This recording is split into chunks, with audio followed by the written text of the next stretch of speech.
Assalamualaikum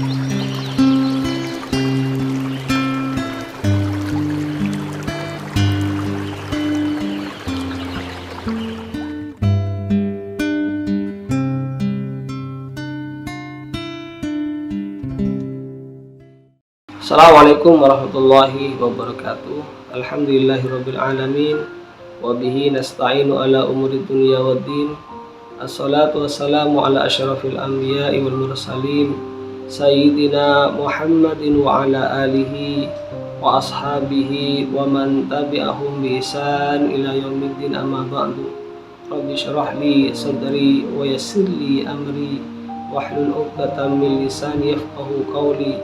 Allahumma aftah bainana wa baina qaumina bil haqqi fa anta khairul fatihin. Subhanaka Allahumma la ilma lana fa'allimna ma yanfa'una wa barik lana fima 'allamtana innaka antal alimul hakim. Para pemirsa yang dirahmati oleh Allah Subhanahu wa taala, syukur alhamdulillah pada kesempatan kali ini Allah senantiasa memberikan kita nikmat iman, Islam, ihsan, nikmat kesehatan, nikmat kehidupan. Semoga kita senantiasa dalam ketaatan kepada Allah Subhanahu wa taala.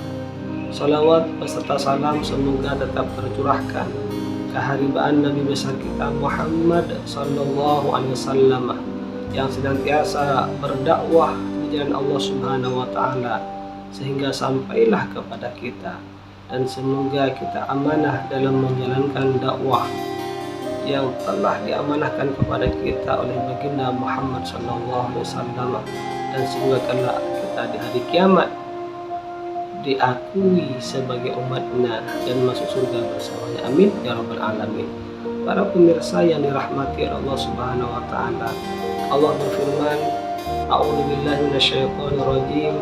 Innamal mu'minuna alladzina amanu billahi wa rasulih tsumma lam yartabu wa jahadu bi amwalihim wa anfusihim fi sabilillah ulaika humus shadiqun. Sesungguhnya orang-orang yang beriman hanyalah orang-orang yang beriman kepada Allah dan Rasul, kemudian mereka tidak ragu-ragu dan mereka berjihad dengan harta dan jiwanya pada jalan Allah. Mereka itulah orang-orang yang benar. Surah Al-Hujurat ayat 15. Sesalilah dirimu jika berbuat maksiat. Jangan merasa bangga dengan kemaksiatan tersebut. Kemaksiatan akan menimbulkan gelapnya hati. Hati kalau sudah gelap tidak bisa memancarkan cahaya ilahiyah, cahaya yang seharusnya bersinar ke permukaan kehidupan. Namun cahaya tersebut diselimuti oleh kemaksiatan yang membara bagaikan api yang hendak melalap kayu bakar. Begitu halnya dengan kemaksiatan yang menghancurkan sendi-sendi keimanan. Iman tidak boleh dibiarkan begitu saja tanpa diasah dengan kesadaran ilmunya, akan mengakibatkan kemunafikan. Sebab iman itu adalah diikrarkan dengan lisan, dibenarkan dalam hati, kemudian diamalkan dalam perbuatan. Jangan lisanmu bersyukur tetapi hatimu kufur. Imam Ali pernah berkata, munafik itu luarnya indah tetapi dalamnya busuk. Ucapannya menggiurkan hatimu, padahal dia penentang yang paling keras. Persis apa yang digambarkan oleh Allah.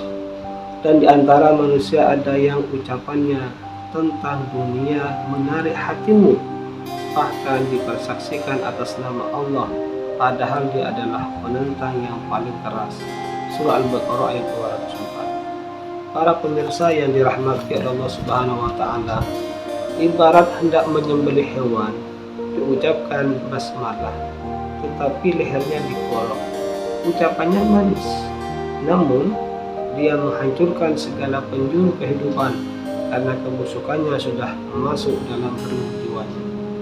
Apabila kebusukan dibiarkan tumbuh berkembang dalam hatimu, maka akan merusak lingkungan. Perzinahan merajalela, pembunuhan, perompakan, ataupun dalam keluarga sendiri sudah tercium aroma kemaksiatan karena saking terbiasanya menebarkan virus fitnah. Lebih sibuk mengorek aib orang lain daripada sibuk mengorek aib sendiri. Pepatah mengatakan semut di seberang lautan kelihatan, gajah di pelupuk mata tidak kelihatan. Bersihkan hatimu, jangan dikotori. Mintalah nasihat pada dirimu, mintalah nasihat pada hatimu. Timbanglah amal kebaikanmu dan bandingkan dengan kemaksiatanmu. Apakah selama ini perilakumu mencerminkan seorang mukmin? Jangan-jangan kita mengaku Islam, tetapi perilakunya tidak Islami.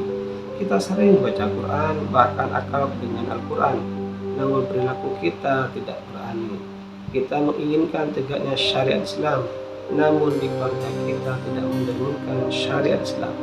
Allah akan murka kepada orang yang pandai membuat pernyataan, tetapi tidak pandai mengamalkannya. Hai orang-orang yang beriman, mengapa kamu mengatakan apa yang tidak kamu perbuat? Amat besar kemurkaan di sisi Allah bahwa kamu mengatakan apa yang tidak kamu perbuat. Surah As-Saffat ayat 2-3. Para pemirsa yang dirahmati oleh Allah Subhanahu wa Ta'ala, oleh sebab itu diperlukan keteladanan yang baik atau uswatun hasanah. Tampilkan dirimu dengan tulus, tidak merekayasa apa yang kamu hendak lakukan. Lakukanlah apa yang kamu lakukan sesuai dengan aturannya, karena sekarang kejujuran dan amanah sudah dicampakkan, sedangkan kelicikan dan kebusukan dikemas rapi hingga menjadi menu setiap saat diperebutkan. Keimanan tidak berharga lagi karena mudah ditukar dengan sebuah kursi atau sedikit uang. Apalagi yang bisa dipertahankan jika idealisme seorang muslim dilanjutkan. Dunia sudah menjadi berhala-berhala, kadang kita taat pada berhala tersebut. Dalam kehidupan yang permisi dan hedonis seperti ini, seorang muslim harus membuat garis demarkasi antara yang hak dan yang batil. Halal dan haram harus dipisahkan agar hati kita tidak terkontaminasi oleh debu-debu kemunafikan. Sudah saatnya jubah kesombongan dan keegoan harus ditanggalkan. Pastikan lambung kita jauh dari serpian-serpian makanan haram yang nantinya hendak dilalap oleh lidah jahanam yang menghancur luluhkan usus-usus dalam perutmu, membakar lambungmu dan seluruh sendi-sendi anggota tubuhmu. Para pemirsa yang dirahmati oleh Allah Subhanahu wa Ta'ala, takutlah akan siksa Allah. Jangan merasa gembira dengan kemaksiatan. Suatu saat maut akan menjemputmu. Kapan saja dan di mana kamu singgah, al-maut pasti akan menjemputmu. Tidak pandang bulu, tidak pandang bangsawan, tidak pandang kaya, miskin, cantik, jelek, kulit hitam, kulit putih, tukang becak, sampai saat berprofesi yang namanya al-maut suatu saat akan menjemputnya. Karena itu kita tidak tahu kapan al-maut datang. Bisa jadi mungkin detik ini sudah mengintip kita. Summa yumitukum, summa yuhyikum, summa ilaihi turja'un. Semuanya akan kembali kepadanya. Surah Al-Baqarah ayat 208. Di dalam kubur kamu akan ditemani cacing-cacing tanah yang memakan seluruh anggota tubuhmu, yang pada waktu itu dunia dulu tubuhmu itu molek dan indah. Semua orang tergiur melihat tubuhmu sampai keluar air liurmu. Ini menjadi makanan cacing-cacing tanah. Hanya orang yang imannya benar, yang sadar akan berkumpul dengan Allah, imannya yang tidak tercium bau busuk, baik busuk perilakunya maupun busuk kemaksiatan, di mana bau kebusukan nafsunya lebih dominan dibanding dengan aroma kebaikannya. Para pemirsa yang dirahmati Allah Subhanahu wa Ta'ala, semoga memberi manfaat bagi kita semua. Ihdinas siratal mustaqim. Assalamualaikum warahmatullahi wabarakatuh.